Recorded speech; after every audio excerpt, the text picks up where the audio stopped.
लोगों में बदलाव देखने को मिला है जो कि आप कार्यक्रम करते हैं। कुछ लोगों में मानसिक बदलाव हुआ हो, कुछ आध्यात्मिक बदलाव हुआ हो। मैं कथावाचकों से कहता हूँ कि अगर देश में सामाजिक समरसता लाना है तो सभी कथावाचकों को बुद्ध की, रविदास की, महर्षि वाल्मीकि की, घासीराम की और कबीर की वाणियां भी लोगों तक पहुँचाना चाहिए। जिस प्रकार से अभी हम विश्व की स्थिति देख ही सकते हैं कि ईरान इसराइल की बात ले लीजिए, पाकिस्तान अफगानिस्तान की बात ले लीजिए, रूस यूक्रेन, जिस प्रकार से पूरा विश्व युद्ध की ओर बढ़ रहा है, तो आखिर इसमें क्या जो शांति का साधन है, क्या एकमात्र बुद्ध की जो शिक्षाएं हैं, क्या वही साधन है? बुद्ध ने कहा है कि दुनिया में अगर लोगों से विजय पा सकते हो तो शांति का एक मार्ग है। जिस प्रकार से अभी देश बट रहा है, अगर बौद्ध संघ की बात करें तो आपकी क्या आशय है, आपकी क्या विचार है? देखिए, मैं आपको एक बात कहूंगा, अब देश बंटने वाला नहीं है और देश कटने वाला भी नहीं है, और देश को जो बांटने की कोशिश करेगा उसको काटेंगे, और जो बांटता है वो भारत माँ का लाल है ही नहीं है। अभी धर्म परिवर्तन की बात करें, धर्म परिवर्तन को लेकर काफी बहस छिड़ी होती है, तो आपको लगता है कि क्या धर्म परिवर्तन से भी देश एक तरह से बट रहा है? लोगों को बाला फुसका ला करके जिस तरह से लोग मुसलमान और क्रिश्चियन बना रहे हैं, उस पर सरकार ने बहुत बड़ी शिकंजा अभी कसा है।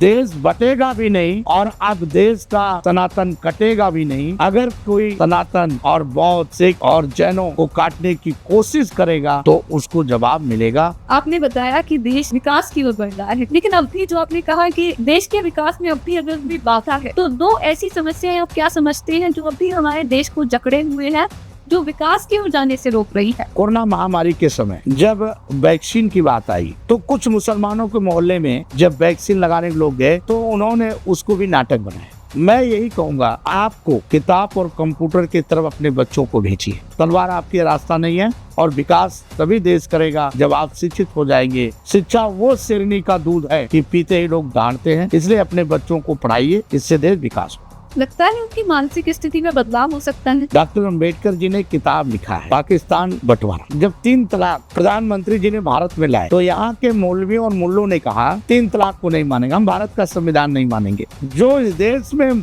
संविधान को मानेगा, जो वंदे मातरम को मानेगा, वो इस देश में रहेगा, नहीं तो इस देश के बाहर।